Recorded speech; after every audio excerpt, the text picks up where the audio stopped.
সনদ সনদ সুজাতীয় সংবাদ থেকে পাঠ করছি। এখানে ধৃতরাষ্ট্রকে সনৎ কুমার উপদেশ দিচ্ছেন এবং বেদান্তের কথা বলছেন। লাস্ট যেটা আমরা পাঠ করেছিলাম সেখানে বলছে আসল ব্রাহ্মণ কে? আসল ব্রাহ্মণ হলো যিনি শ্রুতিযুক্ত অন্তরাত্মা ভাব হইতে বিচ্যুত নহেন, যে আমি স্বয়ং আত্মা, আত্মভাব থেকে যিনি চ্যুত হননি এবং সত্যস্বরূপ স্বস্বভাবে দৃঢ়স্থিতি লাভ করিয়াছেন। নিজের স্বভাব, আসল স্বভাব, আমার আসল স্বভাব কি? আমরা সবাই সেই ব্রহ্ম। এই স্বভাবে যিনি দৃঢ় স্থিতি লাভ করেছেন, এমনি একটা অনুভব হলো, আবার ব্যাক করে এসে আবার যেই কেসেই হয়ে গেলাম, সেইটা নয়। যিনি ওইখানে দাঁড়িয়ে আছেন, অনুভব হওয়ার পর সেই অনুভবে স্থিত, কেননা অনুভবের পরও কিন্তু সবাই ওখানে স্থিতি লাভ করতে পারে না, ওখান থেকে বিচ্যুত হয়, ওখানে মনটা দাঁড়িয়ে থাকতে পারে না। এই জন্য বলছে ব্রাহ্মী স্থিতি বলে একটা শাস্ত্রে কথা আছে।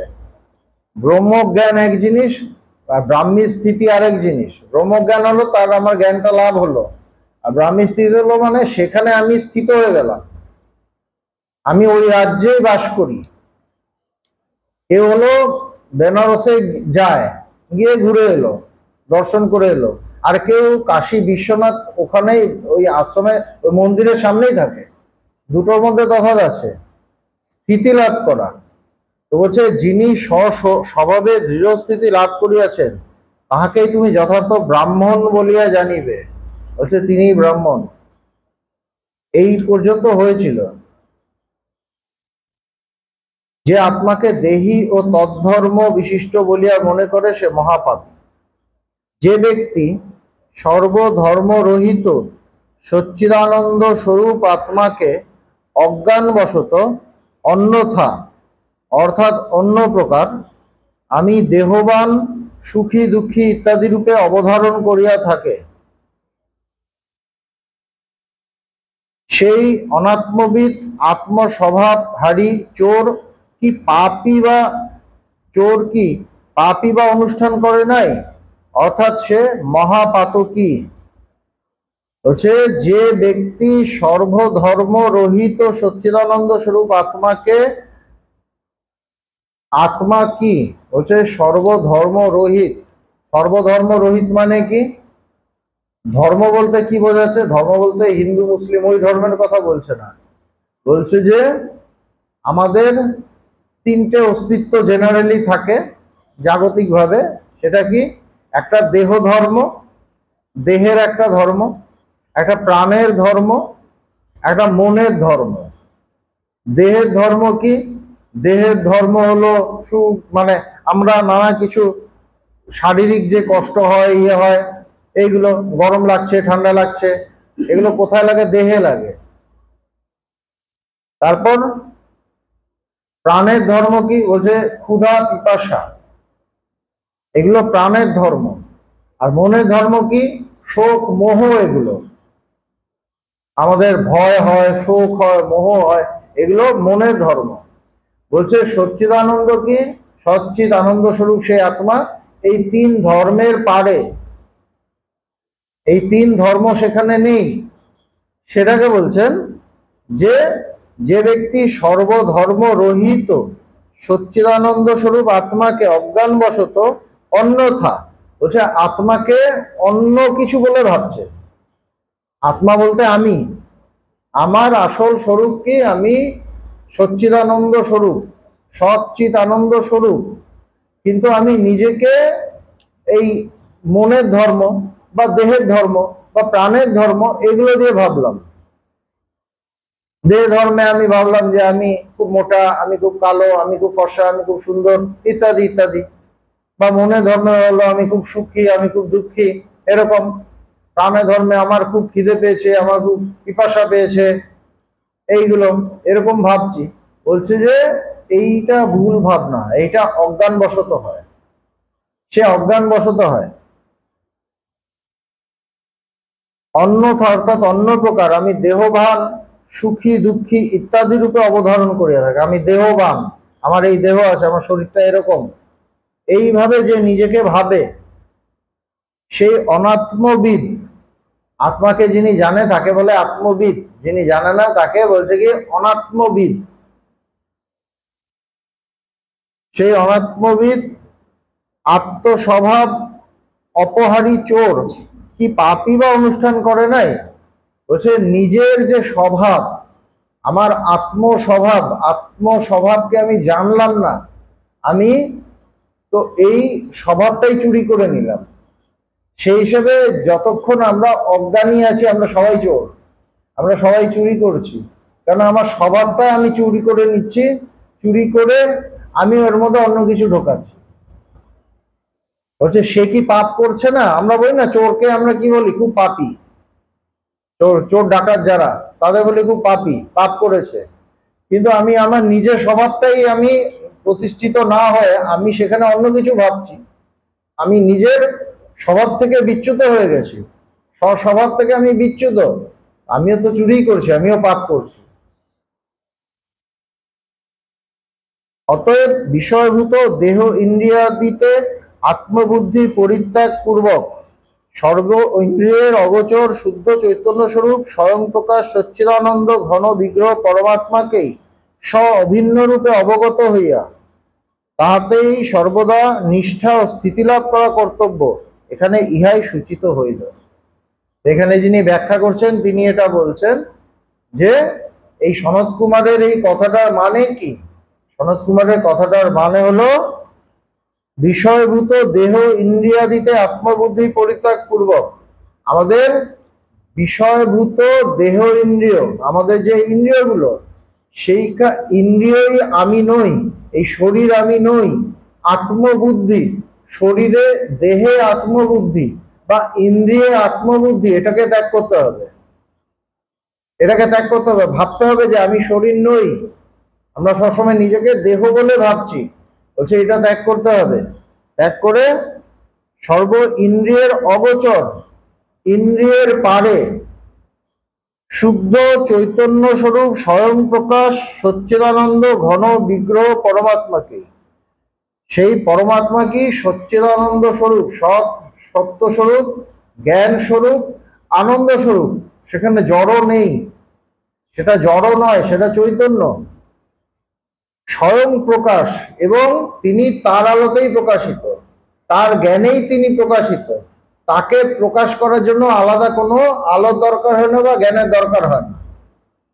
জগৎকে প্রকাশ জন্য আমার জ্ঞানের দরকার হয়, কিন্তু জ্ঞানকে প্রকাশ করার জন্য আবার কোন জ্ঞানের দরকার হবে? এই জন্য বলছে স্বয়ং প্রকাশ সচ্চিদানন্দ ঘন বিগ্রহ আর পরমাত্মাকে স্ব অভিন্ন রূপে অবগত হইয়া, স্ব অভিন্ন রূপে জানতে হবে। কিভাবে জানবো? যে ওকে আমি জানছি, জাগতিক বস্তু আমি কিভাবে জানি? যে ওটা আমার থেকে আলাদা, ওইটাই এরকম, ওইভাবে না, ওটাই আমি, এইভাবে জানা। স্ব অভিন্ন রূপে অবগত হইয়া, আমি সেটা, সেটা আমার সাথে অভেদ, আমার থেকে আলাদা নয়, আমার থেকে দূরে নয়। আর যে কোনো জানা সেটা আমার থেকে দূরে, ওটা আমার বাইরে থেকে ঢোকে, ওইটা আমি ভালো করে দেখি অবজার্ভ করি, তখন ওটার জ্ঞানটা আমার কাছে হয়, বাইরে থেকে ঢুকছে। আর এই জ্ঞানটা স্বপ্রকাশ, ওটাই আমি, এই পরমাত্মাই আমি, এইভাবে জানা, অবগত হয়ে সর্বদা তাহাতেই নিষ্ঠা ও স্থিতি লাভ করা কর্তব্য।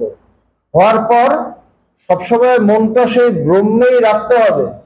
তাহাতেই নিষ্ঠা, মানে নিষ্ঠা মানে কি?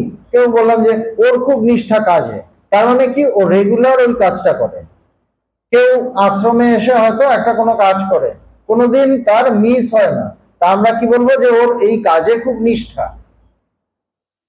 তো যখন আমি ব্রহ্মকে জানলাম, আমার কাজ সেই ব্রহ্মেই নিষ্ঠা রাখা।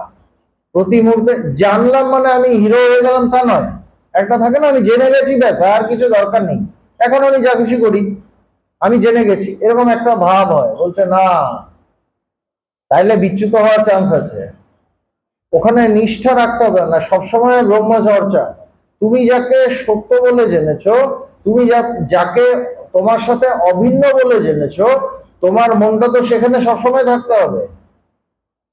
পুরনো সংস্কার বশত মন এদিক ওদিক ছুটতে পারে, কিন্তু না, মনটাকে আস্তে আস্তে আবার ধরে ওইখানে, এইটাকে বলছে নিষ্ঠা, ব্রহ্মনিষ্ঠা। এই নিষ্ঠা যখন কারোর হবে, তখন কি হবে, তার ব্রাহ্মী স্থিতি হবে, ব্রহ্মে স্থিত হয়ে যাবে। তখন আর তার মন এদিক ওদিক এমনি যাবে না, কেননা তা তখন স্থিত হয়ে গেছে, তখন সেটা তার সাথে একাকার, ভীষণভাবে একাকার হয়ে গেছে। তাহাতেই নিষ্ঠা বা স্থিতি লাভ করা কর্তব্য, ইহাই এখানে সূচিত হইল। তার মানে সনত কুমার তাকে বলছেন যে তুমি ব্রহ্ম জ্ঞান লাভ করে ব্রহ্মে স্থিতি লাভ করো, ব্যাস।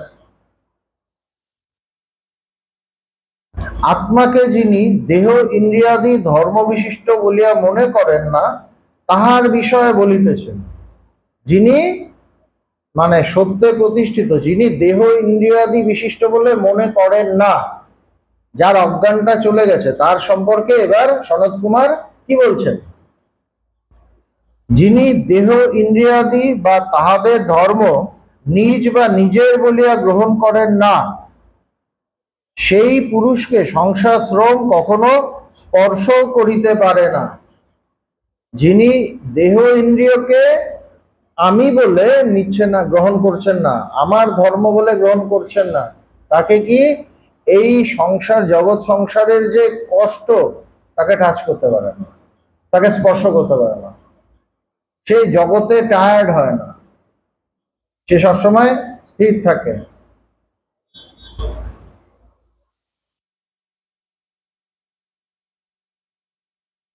তিনি সদা লোভ ভয় হর্ষাদি যোগান্তরায়বিহীন সর্ব উপদ্রব রহিত।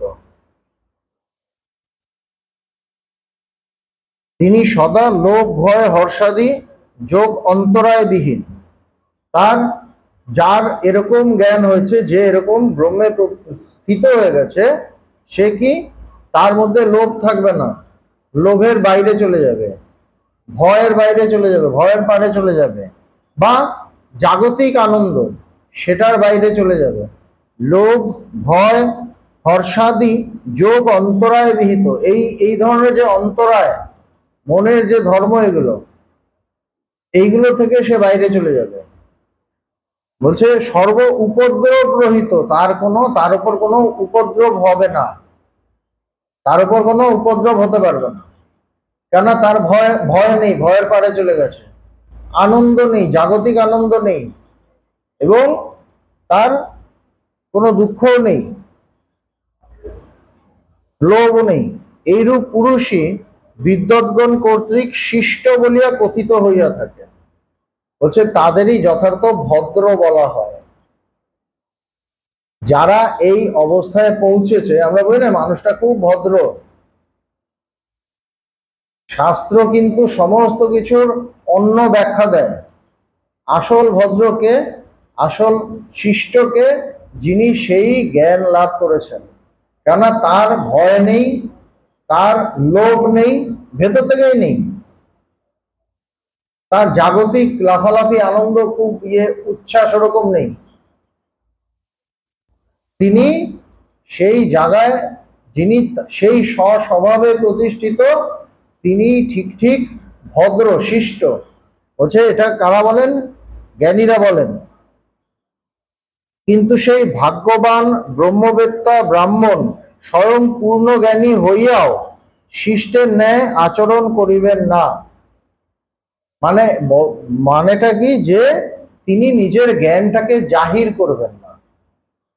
তিনি পূর্ণ জ্ঞানী, সেই ব্রাহ্মণ, তিনি পূর্ণ জ্ঞানী হয়েও তিনি নিজের জ্ঞান জাহির করবেন না, আমি বিরাট জ্ঞানী, আমার পায়ে এসে পড়ো।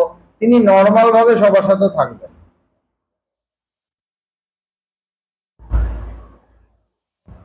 জড়ের ন্যায় আচরণ করিয়া আত্মগোপন করিবেন।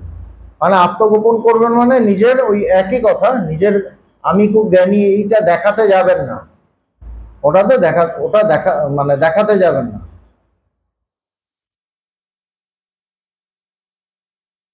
এই যে বলছেন যে সংসার শ্রম তাকে স্পর্শ করতে পারে না, যিনি এই জ্ঞান লাভ করেছেন, সেটার ব্যাখ্যা করছে, কারণ তিনি দেহ ধর্ম জরা মৃত্যু, মনোধর্ম শোক মোহ ও প্রাণ ধর্ম অসনা পিপাসা রহিত। দেহ ধর্ম জরা মৃত্যু, শরীর খারাপ হচ্ছে, কেউ মারা যাচ্ছে, এরা কিসের ধর্ম? দেহের ধর্ম। শরীর খারাপ কার হয়? দেহের হয়। মারা কে যায়? দেহটা, মানে দেহটা হয়ে যায়, আলাদা হয়ে যায়।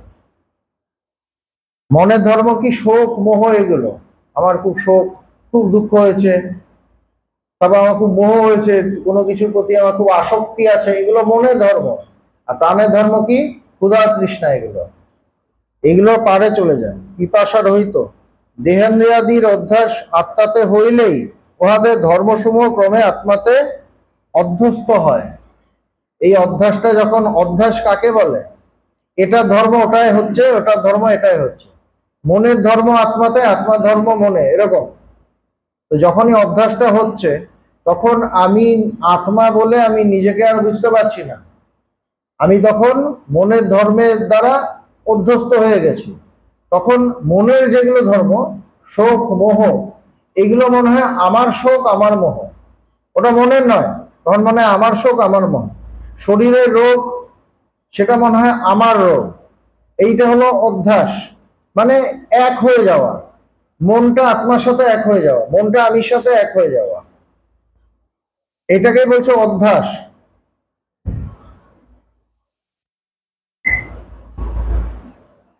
দেহেন্দ্রিয়াদির অধ্যাস আত্মাতে হইলেই উহাদের ধর্মসমূহ ক্রমে আত্মাতে অধ্যস্ত হয়।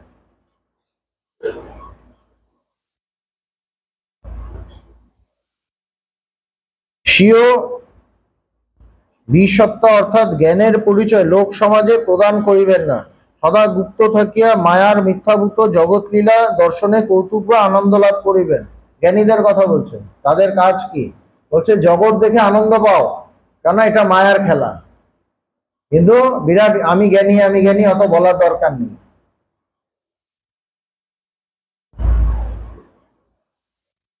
জ্ঞানী নিকট জগৎ আনন্দময়, কিন্তু অজ্ঞানী নিকট জগৎ দুঃখ পরিপূর্ণ।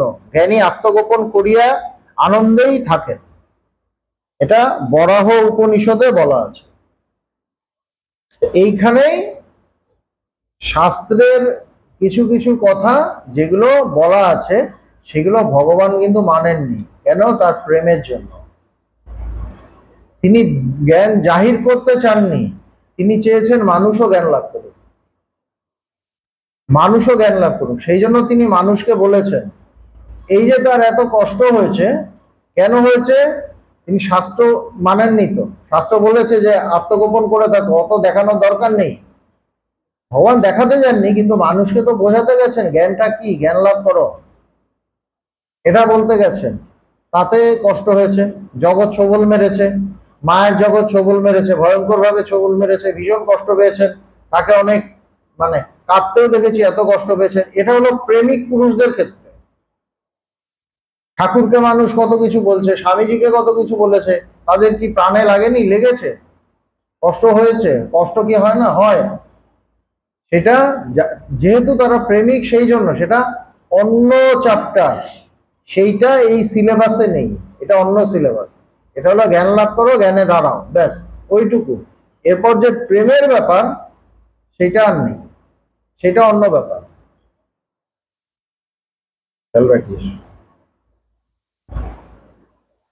স্বীয় জ্ঞান গুপ্ত না রাখিয়া যাহারা বাহ্য আচরণ করিয়া থাকেন, তাদের নিন্দা প্রদর্শিত হইতেছে। বলছে সদাচারে অনভিজ্ঞ অবোধ শিশু এবং কুকুর যেমন অনর্থজনক আপন উদ্গীর্ণ ববনীকৃত পদার্থ ভক্ষণ করিয়া থাকে, সজ্ঞান মাহাত্ম্য বহিঃপ্রকটনকারী বিদ্বানও তদ্রূপ বহিঃপ্রকটীয় স্বীয় তেজবীর্যয় ভোগ করিয়া থাকেন, অতএব তিনি বান্তাসী বমন ভক্ষণকারী। বলছে যে বাচ্চারা যেরকম বা কুকুর যেরকম বমি করে ওটাই খেয়ে নিচ্ছে, সেরকমই যে জ্ঞানী নিজের জ্ঞান বেশি দেখাতে চায়, বেশি জ্ঞান দেখাতে চায়, সে নিজের বমি নিজে খাচ্ছে।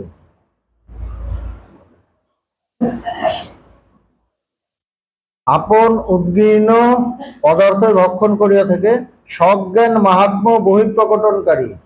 এই জ্ঞানে আমার জ্ঞান হয়েছে, এটা কিন্তু জ্ঞান, যারা জ্ঞানের কথা বলছে তাদের বলা হচ্ছে না, কিন্তু যারা দেখাতে যাচ্ছে আমার জ্ঞান হয়েছে তাদের ক্ষেত্রে বলা হচ্ছে। দুটোর মধ্যে একটু তফাৎ আছে। ভগবান কি বলেছেন? মানুষকে বেদান্তের কথা শোনাও, রোজ বেদান্ত প্রচার করবে, বেদান্তের কথা বলো, জ্ঞানের কথা বলো। আমার জ্ঞান বললেননি, আমার জ্ঞানের কথা বললেননি। দুটোর মধ্যে একটু তফাৎ আছে। এখানে আমার জ্ঞান বলতে গিয়ে আমি আমাকে দেখিয়ে দিই। আমার কাজ হলো আমাকে সরিয়ে জ্ঞানটাকে দেখা, জ্ঞানটাকে দেখানো।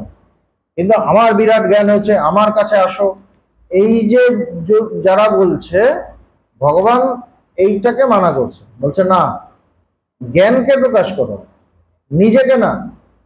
আমাকে প্রকাশ করতে গেলে ওখানে সূক্ষ্ম মানে অজ্ঞানতা থেকেই যায়, অহংকার থেকেই যায়। এই জন্যই বলছেন সব শেষে ছাড়তে হবে অজ্ঞানতার, আধ্যাত্মিকতার অহংকার সব শেষে। তার মানে সব শেষে একটা অহংকার আসে। সব জ্ঞান ট্যান লাভ করেও একটা অজ্ঞান আসতে পারে, আধ্যাত্মিকতার অহংকার।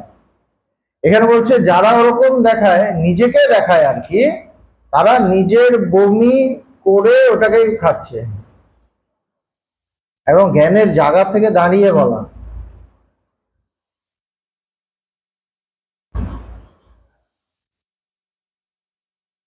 সেই সন্ন্যাসীগণ স্ববীর্য অর্থাৎ স্বপাণ্ডিত্যাদি বাহিরে প্রকাশ করিয়া উত্তম ভিক্ষা ও সম্মান আদি উপভোগ করিয়া থাকে।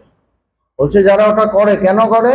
বাইরে থেকে কিছু আসার জন্য, যে আমি জ্ঞানটা দেখিয়ে আমি লোক থেকে এটা নেব ওটা নেব। তার মানে কি ওটার প্রতি আমার একটু হলেও মন আছে। তাহারা বামতাসী অর্থাৎ স্বীয় পদার্থেরই ভক্ষণকারী, উহা অনর্থজনক বলিয়া বিদ্বানের পক্ষে সর্বদা ত্যায্য। তো যারা বিদ্বান, যারা ঠিক ঠিক জ্ঞানী, তাদের জন্য এটা মানা করা হয়েছে যে এটা করো না। এটা করলে কি হবে? তুমি জায়গা থেকে বেরিয়ে যাবে, তুমি তোমার স্বস্বভাবে থাকতে পারবে না। বিদ্বানের আত্মগোপনী শোভনীয় ও শুভকারী, তার জন্য শুভকারী। জ্ঞানীর প্রশংসা, যে দ্বিজগণ লৌকিক সম্পদবিহীন কিন্তু বেদবিদ্যায় পারদর্শী ও বৈদিক সাধন সম্পন্ন, তাহারা অজেয় অচল অটল, তাহাদিগকে ব্রহ্মের সাক্ষাৎ মূর্তি বলিয়া জানিবে। যে দ্বিজগণ লৌকিক সম্পদবিহীন, লৌকিক সম্পদ যাদের বেশি নেই, তাদের কিছুই নেই, কিন্তু বেদবিদ্যায় পারদর্শী, বেদবিদ্যায় মানে সেই ব্রহ্মজ্ঞানে স্থিত, সেটাকে বেদবিদ্যা বলা হচ্ছে, সেইখানে যিনি স্থিত, ও বৈদিক সাধন সম্পন্ন, মানে বেদ প্রতিপাদ্য অহিংসা সত্য অস্তেয় ব্রহ্মচর্য সমদমাদি সাধন ভূষিত, সাধনার যে সাধনগুলো তাদের ভেতরে আছে, তাহারা অজেয় অচল অটল। অজেয় বলতে কোনো প্রতিকূল অবস্থায় তাহাদিগকে স্বীয় তত্ত্বনিষ্ঠা হইতে বিচ্যুত করিতে পারে না। কোনো প্রতিকূল অবস্থায় তাকে সেই ব্রহ্ম থেকে বিচ্যুত করতে পারছে না, সেটাকে বলছে অজেয়। অজেয়। ভগবানকে তার গুরুদেব কি বললেন? একজন জ্ঞানী লক্ষ অজ্ঞানী জ্ঞানী, একজন জ্ঞানী শক্তি লক্ষ অজ্ঞানী শক্তি থেকে বেশি। অজেয় একই কথা, ভাষা অন্যরকম, যুগ আলাদা, জ্ঞান সেম। কি বলছেন? যে কোন প্রতিকূল অবস্থায় তাহাদিগকে স্বীয় তত্ত্বনিষ্ঠা হইতে বিচ্যুত করিতে পারে না। এই যে তত্ত্বে মন ব্রহ্মে প্রতিষ্ঠিত, ওখান থেকে কোনো প্রতিকূল অবস্থায়, একটু প্রতিকূল হলো ভগবান নেই, ঈশ্বর নেই, এরকম না, ওখানে দাঁড়িয়ে আছে, দাঁড়িয়ে আছে। অনুকূল হোক প্রতিকূল হোক সবই মায়ার খেলা, ওইভাবে তিনি দেখছেন, তিনি অজেয়। অচল, বর্ষা বা বিদ্যুৎপাতের অবিচলিত পর্বত শিখরের ন্যায় নির্বিকার। প্রচন্ড বর্ষা হচ্ছে, বৃষ্টি হচ্ছে, বিদ্যুৎ চমকাচ্ছে, কিন্তু তিনি স্থির, তিনি স্থির, নির্বিকার, মানে পাহাড় যেরকম স্থির কত কিছুর মধ্যে নির্বিকার, সেরকম নির্বিকার। তাহাদিগকে ব্রহ্মের সাক্ষাৎ মূর্তি বলিয়া জানিবে, ব্রহ্মের সহিত তাহাদের কোনো ভেদ নাই। ব্রহ্মস্বরূপ ভূত বলিয়া জানিবে, ব্রহ্মবেদ ব্রহ্মৈব হতি, ব্রহ্মবিদ ব্রহ্মস্বরূপই হইয়া যান। মুন্ডক উপনিষদ।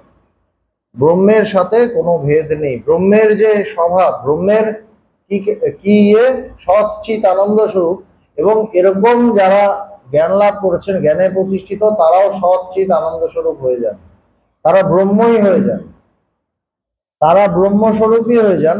আমরা দেখি একজন মানুষ হিসেবে, আমি ভাবি আমার মতোই, তো কি এমন তফাৎ, কিন্তু ভেতরটা পুরো আলাদা।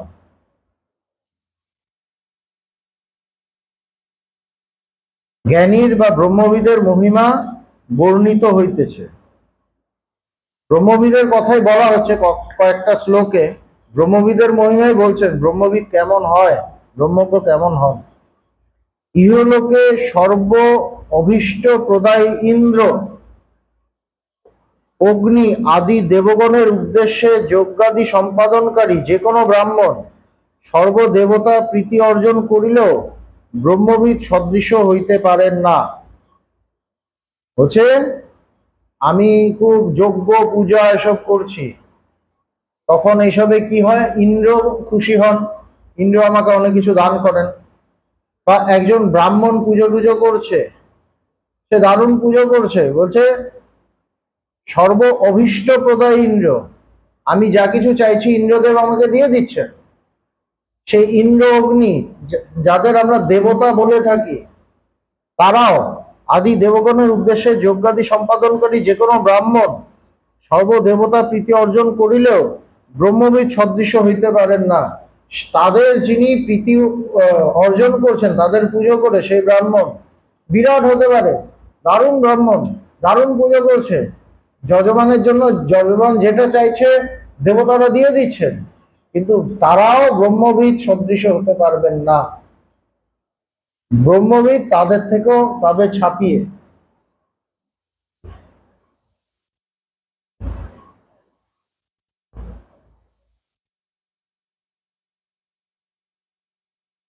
ইহা আশ্চর্য নহে, কারণ যে দেবগণকে যজমান ইদমগ্নে ইদম ইন্দ্রায় ইত্যাদি মন্ত্রোচ্চারণ পূর্বক হবি আদি আহুতি অর্পণ করেন, সেই দেবগণও ব্রহ্মবিদ তুল্য বলিয়া পরিগণিত হইতে পারেন না।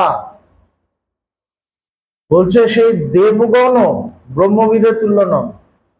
যে দেবগণকে, ব্রাহ্মণরা তো নয়, যে ব্রাহ্মণরা পুজো টুজো করে তাকে নিবেদন করছে এবং সেখান থেকে অনেক অভীষ্ট ফল প্রাপ্ত করছে যজমানের জন্য, সেই ব্রাহ্মণরা নন এবং সেই দেবতারাও নন, দেবতারাও ব্রহ্মবিদদের কাছাকাছি নেই। সেই জন্য দেখা যায় ঋষি মুনিদের সেই দেবতারাও ভয় পান, ওদের মুখ থেকে যদি কিছু একটা বেরিয়ে যায়, ওদের স্বর্গতর্গ থেকে বিচ্যুত হয়ে কোথায় নরকে চলে যাবে দেবতারা। ব্রহ্মবিদের কাছাকাছি কেউ নেই, সেই দেবগণ ব্রহ্মবিদ তুল্য বলিয়া পরিগণিত হইতে পারেন না। সুতরাং দেবগণের পশু সদৃশ যজমান যে ব্রহ্মবিদ সদৃশ নহেন, সে কথা বলাই বাহুল্য। যজমান ফল অভিলাষী হইয়া হবি আদি দ্রব্য আহুতি প্রদানে যে দেবগণের উদ্দেশ্যে যজ্ঞ সম্পাদন করিতেছেন, সেই দেবগণ ব্রহ্মবিদ তুল্য নহে। যজমান তো ছেড়েই দিলাম, ব্রাহ্মণরা নন, দেবতারাও নন, ব্রহ্মবিদ তুল্য নন।